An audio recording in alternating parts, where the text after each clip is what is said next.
Capítulo 75. Avanço 2. Aprovação do 10º andar começará agora.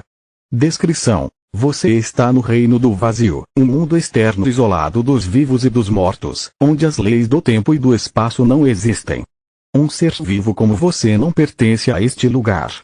Fuja do reino do vazio por qualquer meio possível. Este é o andar da zona iniciante com o segundo maior número de jogadores desistentes. Dá para ver o motivo. Dizia-se que a aprovação do 10º andar era mais difícil do que os de todos os primeiros 9 andares combinados. Era uma aprovação que até mesmo os jogadores que estavam numa maré de sorte poderiam entrar em um gargalo. Por outro lado, os jogadores que quase não conseguiram concluir os andares anteriores podiam achar fácil. A aprovação do 10º andar era muito imprevisível e só testava uma coisa: força de vontade. Desde que conseguimos estabelecer novos recordes até o 9º andar, meus amigos e eu sentimos que estávamos no topo do mundo. Pensamos que poderíamos concluir a aprovação do 10º andar seria mamão com açúcar como nos outros andares, mas esta maldita torre sabe como destruir as esperanças das pessoas muito bem. Eles nos separaram completamente, e sem um único amigo ou companheiro de equipe, fiquei sozinho em um mundo que não tem nada, forçado a escapar sem ideia de como. Mas o que achei mais difícil foi a privação sensorial e social. O homem é um animal social. Não importa o quão forte mentalmente alguém seja, tenho 100% de certeza de que qualquer um enlouqueceria em poucos dias em um lugar como este. Por essa razão, mesmo quando sabem o que está à frente, muitos jogadores que entram no 10º andar muitas vezes falham na aprovação. A força mental e a física eram duas coisas diferentes. A solidão poderia devastar a mente de uma pessoa fisicamente saudável, e quanto mais maior a confiança, maior seria o efeito. Essa foi a razão pela qual seu irmão e Arthur tiveram um problema na sequência de vitórias. Durante a aprovação, nenhum deles conseguia dizer se estava progredindo, de modo que um sentimento de apreensão tomou conta das mentes deles e quase os deixou loucos. Só que isso não vai acontecer comigo. Anos de experiência no campo de batalha tornaram Yonvou impermeável a emoções negativas como esta. Ele já tinha se treinado para permanecer composto e racional sob condições ainda piores. Deve ter uma porta por aqui. No entanto, descobriu que não estava de frente para apenas uma porta.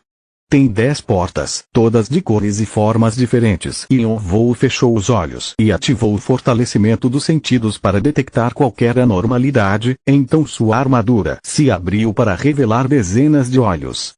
De repente, Yonvou abriu os olhos e brandiu a baioneta mágica para o lado. Plaft! A baioneta parou no ar. Yonvou o puxou para baixo, cortando o que parecia ser nada além de ar. No entanto, a lâmina da baioneta deixou para trás um corte no espaço que no fim revelou uma porta vermelha. Te achei. A aprovação do 10º andar parecia um pouco com um labirinto cheio de portas que se conectavam a outros espaços em branco. Encontrar as portas em um mundo cheio de nada era uma tarefa difícil, mas a parte mais problemática vinha depois de encontrar uma, porque cada espaço continha 10 portas que eram de cores e formas diferentes. E os jogadores não sabiam o que fazer quando se deparavam com essas portas. Porque elas têm cores diferentes. Abri a porta errada. Eu deveria ter resolvido com uma cor. Tem alguma ordem nas portas? Será que tem algum segredo nessas portas? Este lugar mexe profundamente com a psique dos jogadores. Os jogadores eram vítimas de algo chamado demônio do coração em chinês, que se referia ao demônio interno da dúvida que corroía dentro da psique e deixava a pessoa louca. As vítimas disso acabavam desistindo da aprovação. Yonvou ouviu que muitos dos desistentes acabaram sofrendo de transtornos mentais. Alguns até cometeram suicídio enquanto tentavam descobrir a resposta para as portas e para a aprovação. Era lamentável porque a resposta era mesmo bastante simples. Basta passar por qualquer uma das portas, tanto quanto possível. Não tinha truque oculto ou consideração especial necessária de acordo com a cor ou a forma das portas, que eram todas apenas portas que levavam à próxima seção do labirinto. Não importava quais os jogadores selecionavam. Se abrissem o suficiente, acabariam saindo uma hora. Os jogadores só precisavam ter fé nas escolhas e força mental para superar qualquer dúvida para passar. Claro, alguns jogadores entraram no 10º andar com essa informação, mas, mesmo sabendo a resposta para as portas, ainda não conseguiam passar. Alguns espaços tinham portas fáceis de encontrar, outros não, e enquanto vagavam por um nada infinito, era fácil para os jogadores esquecerem todos os planos, conselhos e qualquer vantagem que trouxeram. No entanto, Yonvou não precisava se preocupar com nada disso, já que só tinha que vasculhar a área com seus sentidos fortalecidos, mover-se em direção a qualquer porta que detectasse e passar por ela para entrar em outra área. E, ainda assim em algum momento, os passos do Yonvou começaram a desacelerar. Ele até começou a voltar atrás depois de encontrar uma porta. Não é essa. Nem esta aqui também. E esta não. Yonvou não deu um segundo olhar para as portas que eram inúteis porque não estava atrás da saída do 10º andar. Há peças ocultas em algum lugar atrás dessas portas. A chave de Hermes era a peça escondida mais difícil de completar dentre todas as chaves na zona iniciante, e foi por isso que apenas alguns jogadores conseguiam abrir a tesouraria do Olimpo. Para completar a chave de Hermes, precisava coletar 100 fragmentos da chave que foram espalhados ao longo da provação. Se acidentalmente abrisse a porta que levava à saída antes que pudesse encontrar todas as peças, a provação terminaria, de modo que seria impossível completar a chave de Hermes. Assim, tinha que atravessar o labirinto enquanto tomava cuidado para não finalizá-lo rápido demais por engano. Foi um esforço ridículo, mas Yonvou estava confiante e confiou nos sentidos para encontrar a mana peculiar que as peças ocultas possuíam. Acima de tudo, estava em posse dos olhos de Giges. Encontre os fragmentos ao comando do Yonvou, os olhos da armadura começaram a revirar em direções diferentes, procurando pelas peças, de modo que ele podia sentir o que estava atrás de cada porta. Sem esse artefato, não completaria a chave de Hermes, por isso passou de bom grado um mês no distrito externo para obtê-lo. Bem, acho que ainda ia conseguir encontrar-se isso. Se procurasse pelo labirinto com seus sentidos fortalecidos, ainda seria capaz de encontrar todas as 100 peças. Mas não conseguiria terminar rápido o suficiente para obter a chave de Hades e Yonvou continuou avançando. A cada passo que dava, os olhos de Goji se reviravam ocupados em busca das peças ocultas. Em poucas horas, Yonvou conseguiu reunir todas as 100 peças e as juntou. Clique. Clique. Quando as penas de Hermes se encaixaram nos devidos lugares, elas começaram a tomar a forma de uma chave. Conseguir. Você estabeleceu um novo recorde neste andar. Você registrará seu nome no Hall da Fama. Você se recusou a registrar seu nome. Seu recorde foi gravado na torre. Você pode registrar seu nome mais tarde, se desejar. Todas as provações da zona iniciante terminaram. Você concluiu a zona iniciante em 151 horas, 35 minutos e 1 segundo. Você quebrou o recorde anterior do Yonvou K por 83 horas, 2 minutos e 9 segundos. Você estabeleceu um novo recorde na zona iniciante. Você registrará seu nome no Hall da Fama. Por um breve momento, Yonvou olhou silenciosamente para o nome Yonvou K no Hall da Fama. Faz tanto tempo que não vejo seu nome. Todos os tipos de pensamentos passaram pela cabeça do Yonvou, mas negou com a cabeça e deu uma resposta curta. Não. Você se recusou a registrar seu nome. Seu recorde foi: você adquiriu a chave de Hades. Você adquiriu o anel de gelo. Você adquiriu a crista de crânio. Foram muitas recompensas, mas a única coisa que chamou a atenção do Yonvou foi a chave esculpida na ametista, a chave de Hades. Era a mesma peça oculta que seu irmão tinha adquirido. Yonvou colocou a chave de Hades e a chave de Hermes no chão, depois pegou as outras e colocou ao lado das duas. Em seguida, elas começaram a brilhar com luzes brilhantes e coloridas. Você reuniu todas as 12 chaves dos Olimpianos. Uma nova chave será criada. Assim como elas foram criadas, as 12 chaves brilhantes se fundiram para formar uma única chave. Ao contrário das 12, a nova era branca prateada e comum, sem nenhuma decoração chique. No entanto, Yonvou podia sentir a energia misteriosa que emanava dela. Você criou a chave do Olimpo. Agora você está qualificado para entrar na tesouraria do Olimpo, o cofre contendo ouro e os tesouros que os olimpianos acumularam ao longo de milhares de anos. Você pode pegar apenas um item da tesouraria do Olimpo. Uma porta dourada apareceu diante do Yonvou. Então esta é a porta para a tesouraria do Olimpo. Yonvou encontrou um buraco de fechadura abaixo da maçaneta e, sem nenhuma hesitação, encaixou a chave na porta e a girou. Clique. Assim que a porta se destrancou, a chave se desintegrou em areia fina. Enquanto pensava em todas as coisas pelas quais tinha passado para obter essa chave, Yonvou não pôde deixar de pensar que era um jeito frustrante de desaparecer. No entanto, deu de ombros e abriu a porta dourada. Quando a porta se abriu, viu um mundo de escuridão que era o oposto do reino do vazio. Foi só depois de ter entrado pela porta que viu um portão de ferro imensuravelmente grande logo à frente. O portão gigante tinha um mural representando a guerra entre os titãs e os olimpianos, a titanomáquia. Ele se sentiu soterrado só com a mera visão, assim como quando viu a torre pela primeira vez, só que se sentiu mais estupefato desta vez.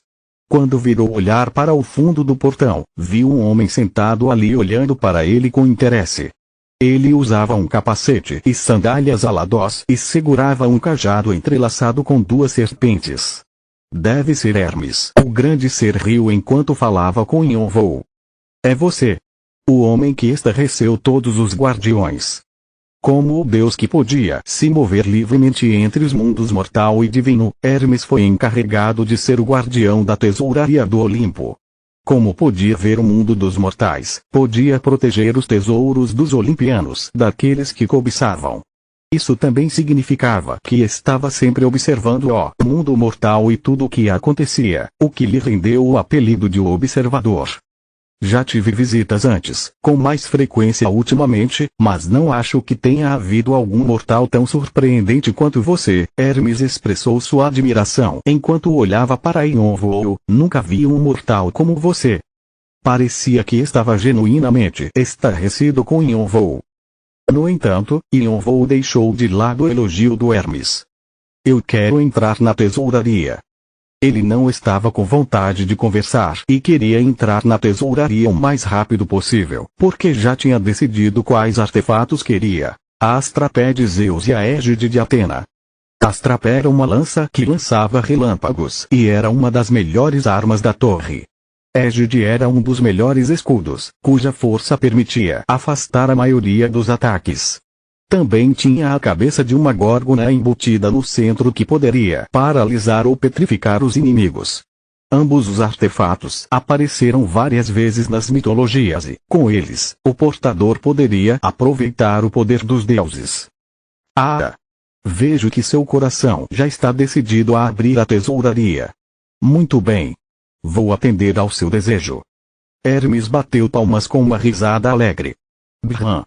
O portão de ferro começou a se abrir com um barulho estrondoso, e um feixe de luz dourada foi despojado no mundo escuro pela brecha.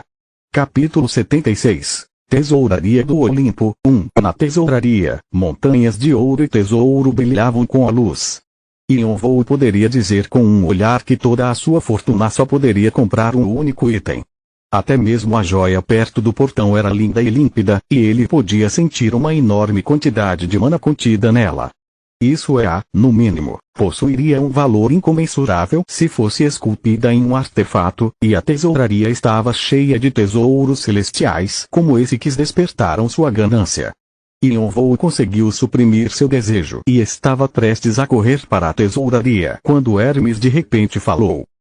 Antes de ir, quero perguntar algo. Hermes perguntou com um sorriso brincalhão enquanto apontava para os artefatos no corpo dele. Está interessado em pegar um desses? Seu elmo, Pétaso, suas sandálias, Talaria, e seu cajado, Cadoceu, eram todos artefatos que simbolizavam seu papel como o deus da viagem. É embaraçoso eu mesmo falar isso, mas posso garantir que esses também são alguns dos melhores artefatos de seus respectivos tipos. Se pegar um dos meus artefatos, também te decretarei meu apóstolo. Era uma oferta chocante que teria agitado toda a torre se as notícias chegassem aos ouvidos de qualquer outra pessoa. Pelo que Yon-Woo sabia, Deus na Terra era mais como um conceito, só que, na torre, os deuses eram seres reais que podiam exercer força no mundo físico. As divindades na torre possuíam um poder incomparável ao dos jogadores, e havia vários grupos religiosos que as adoravam. Um dos 8 clãs, o Exército Demoníaco, era um exemplo bem conhecido de um clã que consistia apenas em adoradores do diabo. Os jogadores no ápice dos grupos religiosos eram conhecidos como apóstolos. Eles eram os mensageiros, os profetas e até mesmo os avatares dos seus respectivos deuses. Como eram dotados das habilidades dos deuses, os apóstolos também podiam se estabelecer na torre como líderes. Dizia-se que ficavam lado a lado dos lordes, que tinham uma influência tremenda por causa da grande quantia de seguidores, ou dos super-humanos, exércitos de um homem que treinaram para exceder os limites do corpo humano e ganharam habilidades sobre-humanas. Hermes, um dos Dodecatheon, os 12 deuses principais do Olimpo, estava oferecendo tal posição para Yon-Woo. Ele era definitivamente um dos deuses mais fortes, e ser seu discípulo daria vantagens além da imaginação. Além disso, possuir Pégaso, Talaria ou Caduceu era tão bom quanto possuir Égide, dependendo da situação. Pode ser ainda melhor do que pegar Astrapé. No entanto, Yon-Woo negou com a cabeça. Sinto muito. Receio que não posso aceitar sua oferta.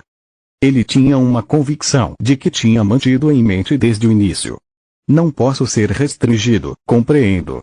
Suponho que esse seja o seu caminho. Embora um mero mortal tivesse rejeitado sua oferta, Hermes não ficou ofendido e apenas sorriu gentilmente como se estivesse esperando por isso. Meu caminho? As palavras de Hermes despertaram a curiosidade do Yon-Woo, mas não pôde perguntar nada quando o viu acenando com a mão, de modo que não teve escolha a não ser entrar na tesouraria. Ele passou pelo portão e correu pela Câmara dos Tesouros. No entanto, depois de apenas alguns passos, Yon-Woo começou a ouvir vozes dentro da cabeça. Ei! Me leve! Não dê ouvidos a ele. Eu sou o único que você precisa. Eu não pareço tentador. Se não me levar, vai se arrepender para sempre. Esses eram os ergos que viviam dentro dos artefatos. Eles foram despertados pelo poder dos deuses, mas acabaram presos neste lugar por um período interminável de tempo. Suas vozes soavam tão sedutoras quanto as do diabo, mas Yon-Woo apenas ignorou e caminhou mais a fundo da tesouraria. A avaliação falhou. A avaliação falhou. A avaliação foi bem sucedida. A proficiência da habilidade Olhos Dracônicos aumentou.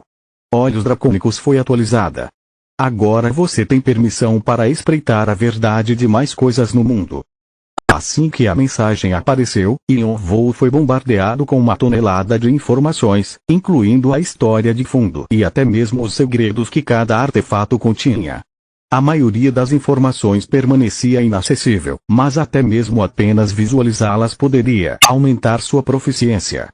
Yon-Woo teve que passar por várias câmaras até chegar à câmara final onde as armas do Dodecatheon estavam. Assim que entrou, Yon-Woo sentiu uma energia vigorosa que o envolveu e depois o libertou. Antes que pudesse descobrir o que era, ficou atordoado com a magnificência da câmara. Armadura e armas representando os 12 deuses estavam penduradas ao longo da parede. Abaixo de cada conjunto havia um mural lindo representando a conquista mais gloriosa do respectivo deus. A beleza pura da câmara, desde os mínimos detalhes até a arte estupenda dos murais, tirou o fôlego do Yon-Woo. Após um tempo, ele voltou aos sentidos e tentou avaliar os artefatos. Talvez graças à proficiência que tinha adquirido no caminho, só conseguiu ver a informação depois de algumas tentativas fracassadas. Arco solar de Apolo. Classificação. Rank. Descrição. O grande arco usado por Apolo, o deus da arquearia, da música e das profecias. Sua flecha queimará todos os males. Tridente de Poseidon. Classificação. Rank. Descrição. A lança usada por Poseidon, o deus do mar e tempestades. Ele detém o poder de criar marés de tempestade. Martelo da chama de Hefesto. Classificação. Rank. Descrição. O martelo usado por Hefesto, o deus do fogo e da metalurgia. Cada empunhadura explode com chamas. Artefatos fabricados com este martelo possuirão grande força sem falha. Ao contrário dos artefatos que viu nas câmaras externas, suas classificações e ranks foram ocultadas por pontos de interrogação, e as descrições forneciam apenas um pouco de informação. Ainda assim, podia dizer que cada um continha um imenso poder que poderia fazer seus olhos se arregalarem em choque. Em particular, desde que aprendeu a ser ferreiro, a mente do Yonvou enlouqueceu quando viu o martelo da chama. No entanto, assim que olhou para o artefato que pairava ao lado dele, sua mente se acalmou completamente. Égide de Atena. Classificação. Rank. Descrição. O escudo usado por Atena, a deusa da sabedoria, coragem e justiça. Consiste em 9 camadas de placas finas de metal e tem uma cabeça de górgona, que pode petrificar o oponente do portador, embutida no centro do escudo. É isso. Yonvou passou a mão na égide com cuidado e sentiu o escudo tremer com o toque, como se estivesse feliz em vê-lo. Deseja selecionar a égide de Atena como sua recompensa. Uma pequena mensagem apareceu na frente dos olhos dele. Assim que estava prestes a dizer sim, Yonvou foi parado por um pensamento súbito. Onde estão os artefatos de Zeus? Mesmo que esta fosse a câmara final, não tinha nenhum sinal dos artefatos dele. Pensando bem, tem vários rankers equipados com artefatos olimpianos, mas acho que nenhum pertence a Zeus. Na verdade, Yonvou preferia Astrapé do que Égide. Como a agilidade e a mobilidade eram suas principais vantagens, era mais conveniente lutar com uma lança que podia aniquilar os oponentes com um raio em vez de um escudo tão pesado que não conseguiria nem mesmo ficar de pé direito enquanto o segurava. Claro, poderia ter que repensar isso se Astrapé fosse muito grande para carregar, mas queria, pelo menos, dar uma olhada antes de decidir. Perdido em pensamentos, Yonvou inconscientemente deu um passo para a parte interna da câmara e, subitamente, sentiu algo tremendo no bolso. Era o relógio de bolso. Quando tirou, notou o ponteiro da hora girando rapidamente e de repente parando depois de alguns segundos. Assustado, Yonvou sacudiu o relógio de bolso algumas vezes para ver se algo estava errado, mas o ponteiro da hora começou a se mover mais uma vez com a sacudida. Uma bússola. Yonvou segurou o relógio de bolso na palma da mão, e o ponteiro da hora parou de girar e apontou para as 11 horas, uma direção que levava mais a fundo da câmara. Franzindo as sobrancelhas com suspeita, ele começou a caminhar na direção indicada com passos lentos. Logo, Yonvou chegou a um canto sem saída. Quando olhou para cima, viu um enorme mural de um deus em volta de um raio prestes a jogar sua lança em algo escondido atrás das nuvens escuras. A pintura era tão dinâmica que parecia que as figuras ganhariam vida a qualquer momento. Quando olhou para o mural mais de perto, notou uma costura escondida dentro da pintura, que era uma porta escondida. Tem que ser esse lugar. Yonvou empurrou o mural o mais forte que pôde. Brum! A parede se moveu para dentro como os portões de ferro da tesouraria. Além dela, tinha uma sala pequena de cerca de 30 metros quadrados. No entanto, ao contrário da câmara externa, a sala estava cheia de murais pertencentes apenas a Zeus, preenchendo todos os lados da sala, incluindo o chão e o teto. Também estava cheio de armas e armaduras ainda mais majestosas do que os artefatos dos outros deuses. Esta deve ser a câmara de Zeus. Como um homem possuído, Yonvou atravessou a sala direto para o altar do outro lado, ignorando todos os outros artefatos. Chamas amarelas ardiam intensamente nos braseiros de bronze colocados em cada lado do altar. Uma estátua de Zeus com os olhos fechados estava sentada em um trono no meio do altar com uma lança amarela que parecia ter, pelo menos, 3 metros de comprimento. A lança majestosa estava coberta de faíscas de eletricidade, e Yonvou nem precisou avaliar para saber o que era. Astrapé. Ele estava olhando para a própria arma usada por Zeus na batalha contra seu pai, Cronos, e os outros titãs. É isso. Eu não preciso de mais nada. Seus instintos continuavam dizendo que era a escolha certa. Égide? talaria, martelo da chama. Ele não precisava de nada disso. Astrapé deixou um efeito tão profundo no Yonvou que, para ele, os artefatos dos 12 deuses ou mesmo todos os tesouros mantidos na tesouraria do Olimpo não eram páreos para essa única arma. Agora podia entender por que um artefato tão grande nunca tinha feito uma única aparição em toda a história da torre, visto que estava escondida tão bem dentro da tesouraria. Yonvou nunca teria sido capaz de encontrar sem a ajuda do diário do irmão e do relógio de bolso. Espere aí, como o relógio sabia a localização desta sala? Yonvou examinou o relógio de bolso. Ele realmente não tinha investigado a fundo, desde que chegou à conclusão que não tinha a capacidade de descobrir seus segredos. Era por isso que queria aumentar sua proficiência da habilidade Olhos Dracônicos o mais rápido possível e até aprender metalurgia com Enova. Contudo, decidiu parar de pensar muito nisso, já que ainda não tinha como descobrir seus segredos. No momento, era mais importante levar o tesouro que o relógio de bolso mostrou. Vou levar este. Yonvou colocou a mão direita em Astrapé, mas assim que a ponta do dedo tocou a arma, a pulseira preta enrolada no pulso dele começou a vibrar do nada. Vosh! Astrapé se desintegrou em poeira e suas partículas se espalharam no ar, o mesmo que aconteceu com a chave do Olimpo depois de destrancar a porta da tesouraria do Olimpo. O rosto do Yonvou congelou com a situação inacreditável. Eu destruí Astrapé com o meu toque. Então, o que vai acontecer agora? Assim que começou a entrar em pânico, um vento soprou pela câmara, e as partículas de poeira começaram a voar em direção à pulseira preta. Vosh! Uma aura negra emanou da pulseira preta, espalhando-se como se estivesse prestes a engolir tudo na escuridão. Em seguida, com um som de chocalho e metálico, as partículas, que agora eram pretas, conectaram-se para formar uma corrente longa. Assim que todas as partículas se reuniram, a corrente se enrolou em torno do braço direito do Yonvou como uma cobra. Clang! Finalmente, o processo terminou com um som alto e reverberante. Astrapé tinha assumido uma nova forma e estava conectada à pulseira preta como se tivesse sido parte dela desde o início. Naquele momento, Yonvou lembrou que Hermes disse pouco antes de entrar na tesouraria: suponho que esse seja o seu caminho. Continua no próximo vídeo.